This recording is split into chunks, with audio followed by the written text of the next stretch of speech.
Meu querido, minha querida, que saudade! Se nós não estivéssemos em quarentena, semana passada teria sido o nosso encontro aí no Projeto Despertar, né? Esse projeto extraordinário do qual você faz parte, mais do que fazer parte, né? Você é o motivo da existência desse projeto. E um projeto do qual eu tenho tido a oportunidade e o privilégio de estar fazendo parte, de estar presente e caminhando com vocês aí já ao longo de um tempinho. E foi justamente porque eu senti muita falta de vocês e de cada um de vocês que eu resolvi vir aqui gravar esse vídeo especialmente para falar com você, falar com o seu coração, falar com a tua família, né? Como se nós estivéssemos nos reunindo lá naquele nosso espaço, né? Quer seja na sala, que é a sala de origem, quer seja nas salas pelas quais nós já passeamos, né? E agora um novo espaço, esse espaço virtual. E eu tô vindo aqui para conversar com você. Nós não tivemos um encontro presencial, mas eu estou aqui gravando esse vídeo, trazendo algumas ideias e vou passar para você algumas propostas a partir desse vídeo de hoje, tá ok? Olha o que a saudade faz, hein? A saudade bateu, falei assim, gente, era para ter encontrado esse povo. Já sei, vou me encontrar com esse povo. Vou me encontrar com esse povo nesse espaço virtual aqui, é o que nós temos para hoje, então vamos aproveitar esse nosso espaço.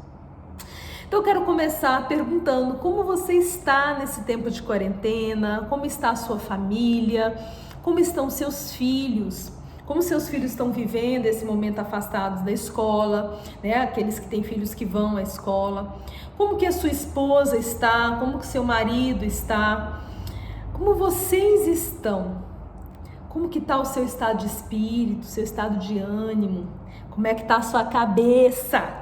Como é que está a sua sanidade mental? Em tempos de crise, é exigido de nós autocontrole, é exigido de nós temperança, sabedoria.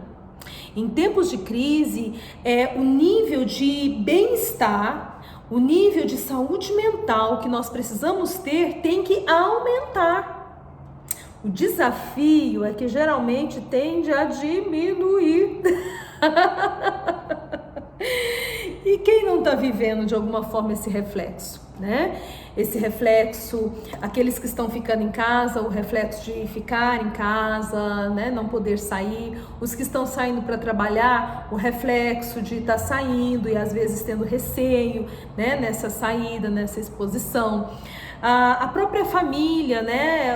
Toda a rotina mudou. Gente, e quando nos mudam a rotina, quando nos tiram a rotina, é uma puxada de tapete. Então, todos nós, enquanto sociedade, estamos vivendo essa experiência, né? Da puxada de tapete. Eu não estou dizendo puxada de tapete, porque a gente usa essa expressão também no sentido de passar a perna, né, de ser passada a perna. Não estou usando a expressão nesse sentido, não. Estou usando a expressão no sentido literal. Você está em cima do tapete e puxa o tapete. Como é que você fica? Você dá uma desequilibrada, não é?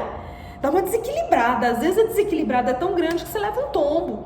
Às vezes você não leva um tombo, mas você dá uma mexida para tentar achar de novo esse equilíbrio. Então a gente está vivendo isso, né? Alguns caíram e estão se reerguendo, estão buscando se reerguer. Outros não chegaram a cair, mas perderam um pouco esse equilíbrio. Do ponto de vista emocional, psicológico, dentro do contexto familiar, isso tudo tem acontecido. Né? A gente sabe que tem aumentado muito o nível de irritabilidade, as pessoas têm ficado mais irritadas, tem aumentado o nível de ansiedade, tem aumentado o nível de sentimentos mais depressivos. Não estou dizendo depressão, né? Que é uma doença, que se a pessoa já tinha propensão, isso provavelmente pode ser desencadeado, mas assim, de sentimentos depressivos, de baixa energia, de ficar assim, né? Tem gente que passa o dia de pijama, não tem coragem nem de tirar o pijama. Todas essas sensações e todas essas emoções, elas são comuns quando nos roubam a rotina, né? E basicamente foi isso. Mesmo que você esteja trabalhando, né? Acho que alguns de vocês, por prestarem serviços básicos, né? Estão ainda no trabalho, mas a rotina do mundo mudou, a rotina da nossa sociedade mudou. né? E o fato de ter mudado essa rotina, isso tende ou pode ocasionar algumas emoções que não são positivas. E eu tô aqui para te dizer que tudo bem, tudo bem. Se você estiver se sentindo mais estressado, ou mais preocupado, ou mais irritado, ou com medo de alguma coisa, tudo bem. Nós precisamos acolher os nossos sentimentos e entender que eles têm um porquê e um para quê. Os nossos medos, eles têm uma função, a função de autopreservação. A nossa ansiedade tem uma função, a função de antecipar ideias para a gente já se preparar. Então, cada sentimento, os sentimentos depressivos, quando diminuem a energia, tem uma intenção. A intenção, de repente, nos poupar. Então, eu vou gastar pouca energia agora, eu vou segurar para gastar depois, né? Tipo celular, né? Quando ele diminui a carga de energia, aí ele entra no módulo de economia de energia, já viram? Significa o quê? Significa que alguns programas não funcionam. Quando o celular entra no modo de economia de energia, significa que vários programas deixam de funcionar, até que você liga ele na tomada de novo, aí tudo volta a funcionar normalmente.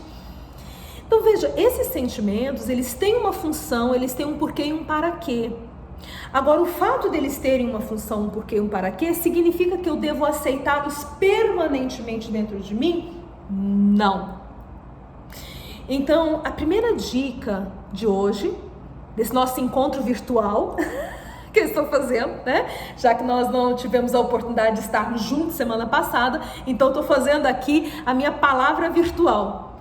E, gente, eu estou conseguindo imaginar o rostinho de cada um de vocês. Mais ou menos, porque tem aquela coisa, né? As pessoas sentam mais ou menos nos mesmos lugares, né? Então eu tô imaginando o rostinho de cada um de vocês, nos lugares que vocês costumam sentar dentro da sala. É como se eu estivesse te vendo aqui agora. Olha que bacana, né? Olha o potencial da nossa imaginação. Então, o primeiro questionamento que eu tenho para você é justamente nesse sentido, de você ter consciência do que tá a mais.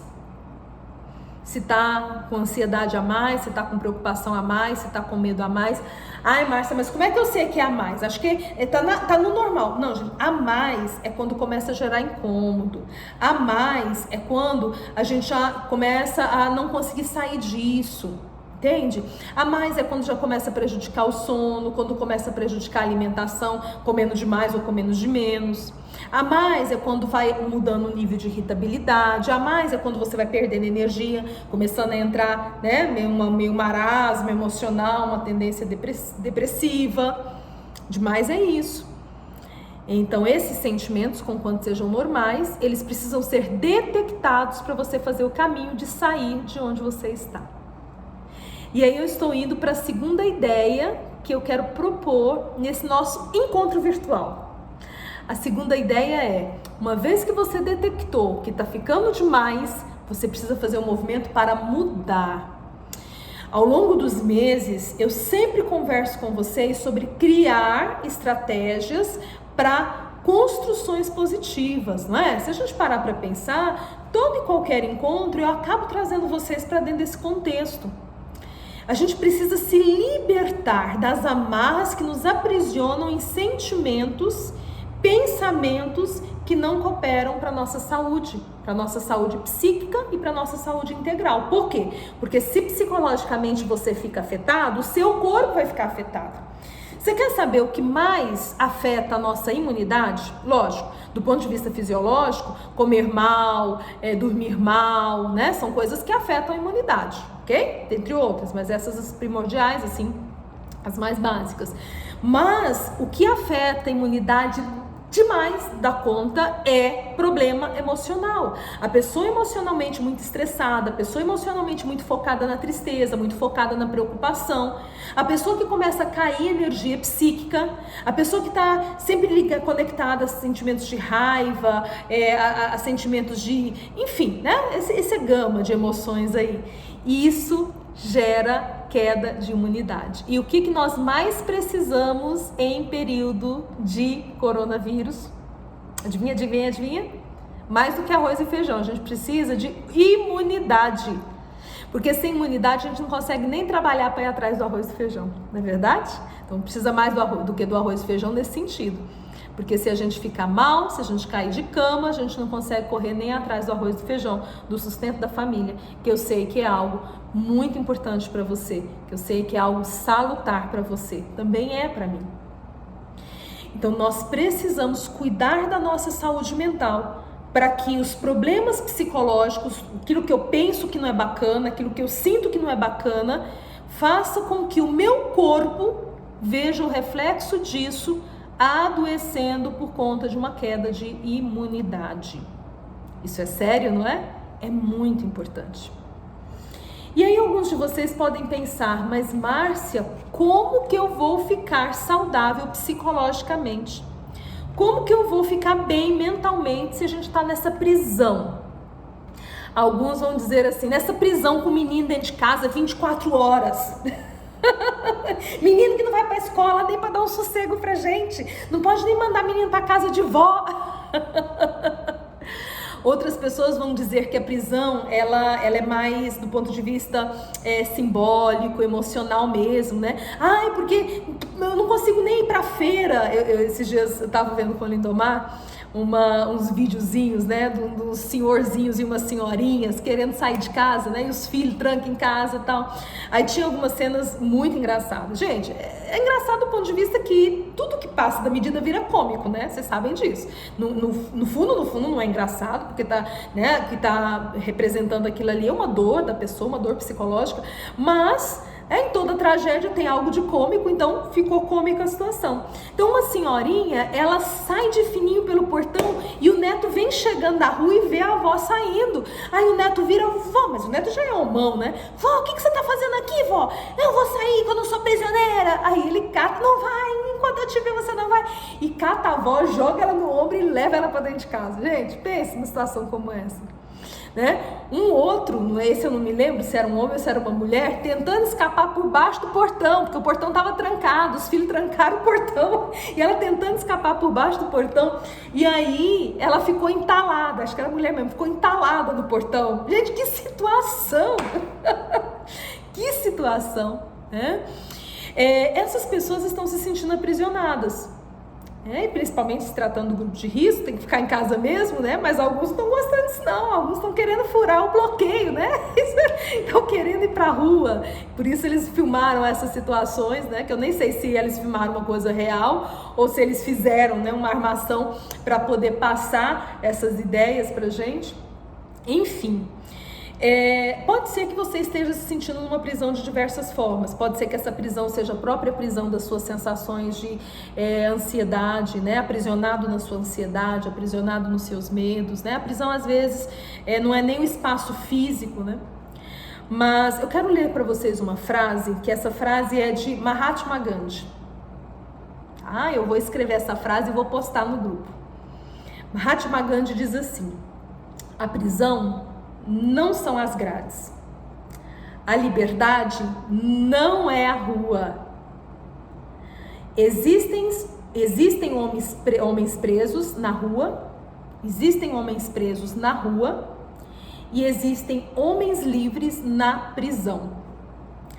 Mahatma Gandhi está trazendo para a gente uma referência muito importante. Ele conclui dizendo o seguinte: isso é uma questão de consciência. Então eu posso estar no olho do furacão, eu posso estar passando o maior perrengue, mas se aqui dentro eu escolher, a minha escolha foi eu sou livre, eu quero estar livre, você vai conseguir. Tudo é uma questão de consciência. Eu tenho conversado com algumas pessoas que têm estado extremamente amedrontadas com a possibilidade de ser contaminado, né, com o coronavírus. E essas pessoas fizeram disso a sua prisão. Elas fizeram desse medo de pegar o coronavírus a sua prisão. Então elas estão numa prisão de terror constantemente, 24 horas. Tem algumas pessoas que, apesar de estarem guardando a quarentena em casa, e assim, guardando mesmo, bem guardadinho, elas continuam apavoradas. Gente, olha que coisa.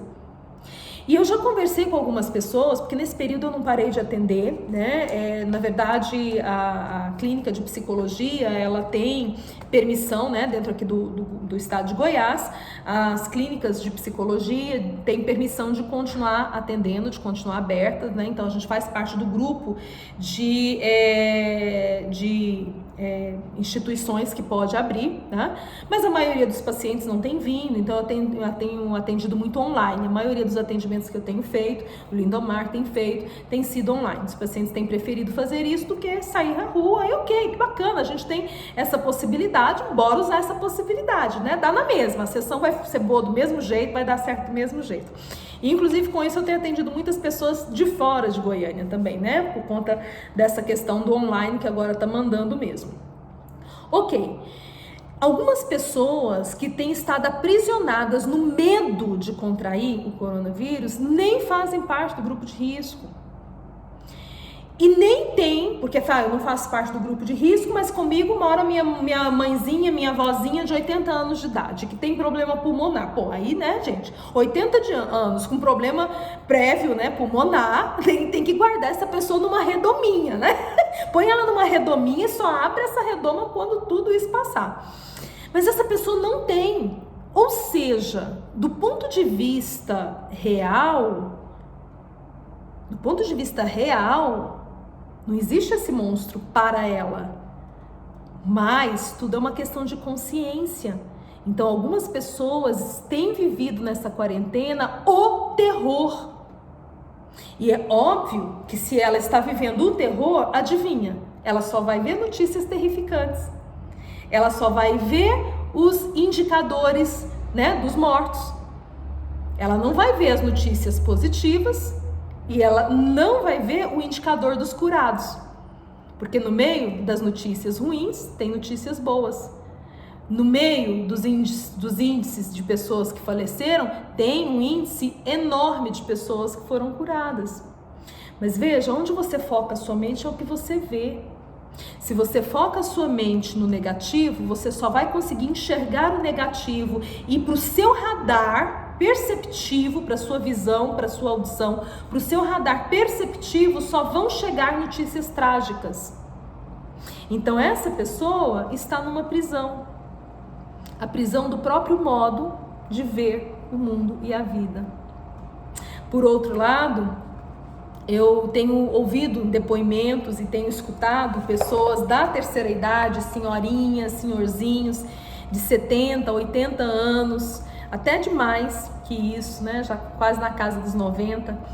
E homens vividos, mulheres vividas de grande sabedoria, que viram para os mais novos e diziam assim: calma, meu filho, Deus está no controle.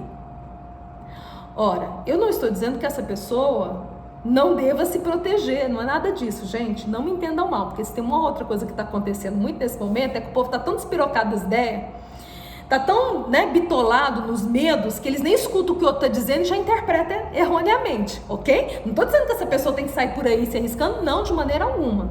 De maneira alguma. Até porque uma pessoa de 80, 90 anos, a gente sabe que uma gripe, né, tende a matar essa pessoa, muito mais um coronavírus, ok? Então me entenderam bem, né? Mas por que eu estou dizendo isso? Estou dizendo isso porque essa pessoa, ela está liberta. Ela pode até estar guardando a sua quarentena com desejo de ir pra feira, com desejo de medir rua, né?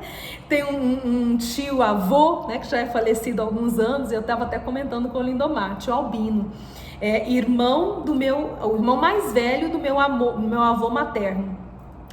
Então ele morava em Campinas e ele era conhecido por isso, por medir rua. O pessoal falava que ele media a rua e ele fazia as perícias. Então todo acidente que acontecia ali em Campinas, ali na região que ele morava, ele sabia falar com detalhe de tudo que acontecia na rua, porque o dia dele era medir rua e sair dando notícia das coisas que aconteciam lá em Campinas. Aí eu tava comentando com o Lindomar, me lembrando dele esses dias, falei assim, nossa, se o tio Albino tivesse vivendo nesse momento aqui agora, para ele seria muito difícil estar em casa. Mas veja que existem algumas pessoas que estão em casa, mas estão livres, porque mentalmente elas não estão conectadas em ideias terrificantes, ideias aterrorizantes. Uma coisa é nós nos cuidarmos, uma coisa é nós nos prevenirmos, outra coisa é a gente viver o domínio do terror. E eu entendo que você, mais do que muitos outros, tem o potencial de superar esse domínio do terror. Porque você vive e viveu uma experiência de negatividade por parte dos diagnósticos que os médicos traziam, de olhar para aquela criança, para aquele bebê diagnosticado com algo e pensar como vai ser no futuro. Meu Deus, como vai ser no futuro? Será que vai conseguir andar? Vai conseguir falar? Será que vai conseguir ler e escrever? Será que vai conseguir ter uma vida profissional? Será que?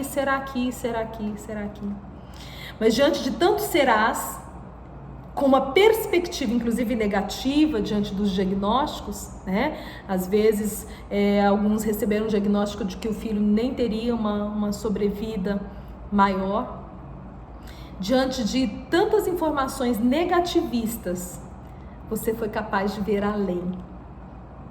E essa força que você teve um dia, que é a força de entender que para além do diagnóstico existe uma perspectiva positiva, essa capacidade que você teve de se despertar para ver o potencial do seu filho para além da deficiência, é essa mesma característica que está sendo requerida de você agora nesse momento de crise de coronavírus. Essa mesma característica. E você tem muito a ensinar para tantos que nunca viveram isso. Algumas pessoas, do ponto de vista emocional, nunca enfrentaram uma situação como essa que estão enfrentando agora.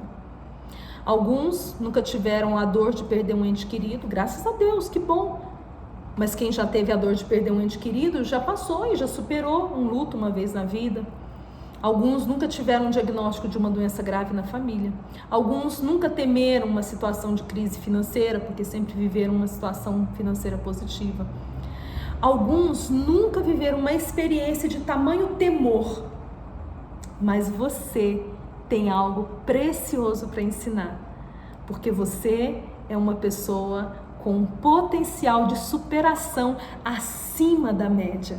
Você, meu querido, minha querida, que eu quase vejo aqui diante de mim, como se nós estivéssemos juntos lá na nossa sala, você aprendeu a olhar para o que é possível para além do primeiro impacto de dor, do primeiro impacto de medo. Você não parou no primeiro impacto de medo, você olhou para além e percebeu que tinha uma possibilidade.